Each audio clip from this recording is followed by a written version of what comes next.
नमस्कार दोस्तों।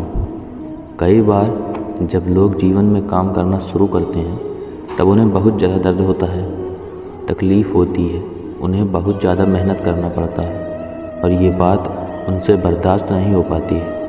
उनका शरीर जवाब दे देता है और वो उस काम को छोड़कर किसी और तरकीब से सफल होने का प्रयास करते हैं।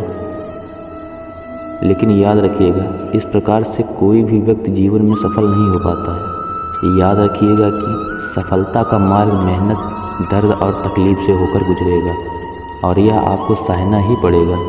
तो इसके लिए आप हमेशा तैयार रहिए। तो चलिए इस बात को एक कहानी के माध्यम से समझते हैं। एक बार एक मूर्तिकार अपनी छेनी और हथौड़ी से एक पत्थर को भगवान की मूर्ति का आकार देने का प्रयास कर रहा था।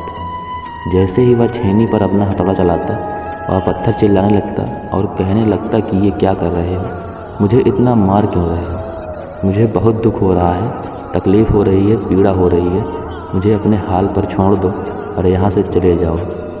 मूर्तिकार ने उस पत्थर से कहा, मुझे बहुत अच्छे से पता है कि तुम्हें बहुत ज़्यादा दर्द हो रहा है, तकलीफ़ हो रही है और बहुत ही ज़्यादा पीड़ा में हो, लेकिन यदि आज तुम्हें इस दर्द को नहीं सहा, इस तकलीफ़ को नहीं सहा तो जीवन भर तुम इसी प्रकार से पड़े रहोगे।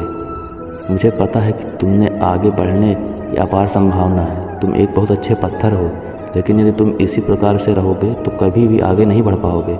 इतना कहकर मूर्तिकार औजार उठाए, हिथे कि पत्थर फिर से चिल्लाने लगा, गिड़गिड़ाने लगा, विनती करने लगा कि मुझे अपने हाल पर छोड़ दो। मुझे पता है कि जीवन के लिए कौन सी चीज़ सही है और कौन सी जीवन गलत है और कौन सी चीज़ें गलत हैं। मुझे बहुत ज़्यादा दर्द हो रहा है, अब मैं इस तकलीफ़ को बहुत ज़्यादा नहीं सह सकता। मैं जिस हाल में हूँ, जो उस हाल में छोड़कर मुझे तुम यहाँ से चले जाओ।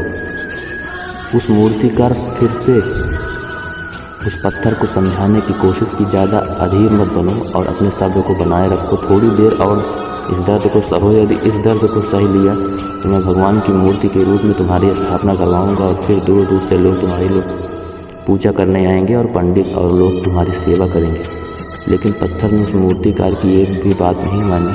वह चिल्लाता रहा और अपनी बात पर अड़ा रहा।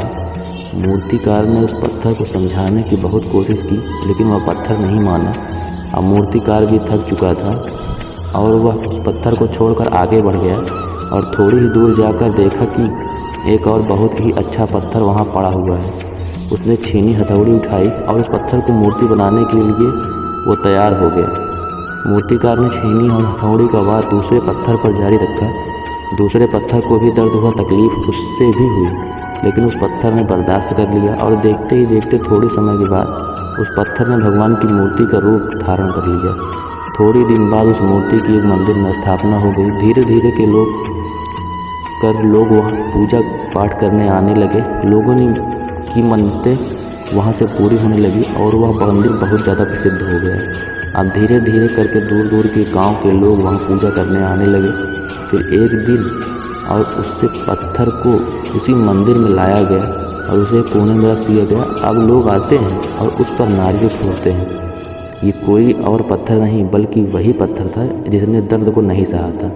अब वो पत्थर मन ही मन बहुत ज़्यादा पछता रहा था, दुखी हो रहा था और अपने आप को कह रहा था कि काश मैंने उस दिन को, उस दर्द, उस तकलीफ़ को सह लिया होता, आज लोग मेरी भी पूजा करते हैं। इसलिए आप भी अपने जीवन में हमेशा याद रखिएगा कि जब भी आप अपने करियर की शुरुआत में किसी काम को कर रहे हो, पढ़ाई कर रहे हो या कोई भी काम कर रहे हो, तो उसमें आपको दर्द हो रहा है, तकलीफ़ हो रही है, ज़्यादा मेहनत करना पड़ रहा है, तो आप रुकिएगा मत, किसी और के रास्ते की शुरुआत मत करिएगा,